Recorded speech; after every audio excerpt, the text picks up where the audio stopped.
முத்துச்சிதறல் சிந்தனைக்கு சொல்வதை விட செய்வது மேலானது. சொல்வதை விட செய்வது மேலானது. சிலரிடம் நாம் இதை இப்பொழுது செய்கிறோம் என்று சொல்லியிருப்போம். ஆனால் நாளடைவில் மறந்தே போய்விடுவோம். அதுவும் நம்மை விட எளியவர்கள், சிறுமையானவர்கள் மேல் அக்கறை கொண்டு, சிந்தை அதாவது எண்ணம் கொண்டு ஹெல்ப் செய்பவர்களாக இருப்பவர்கள் பாக்கியவான்களாக இருப்பார்கள்.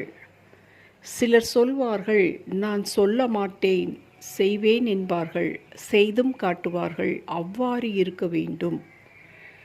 நம்மை பொறுத்தவரைக்கும் எவரிடம் நன்மைக்கு வாக்கு கொடுத்தால் கொடுத்ததுதான். அந்த வாக்கை நாம் காப்பாற்றி செவ்வனே செய்து முடிக்க வேண்டும். சொல்வதை விட செய்வது மேலானது. நன்றி. Please subscribe, like and share. Thank you.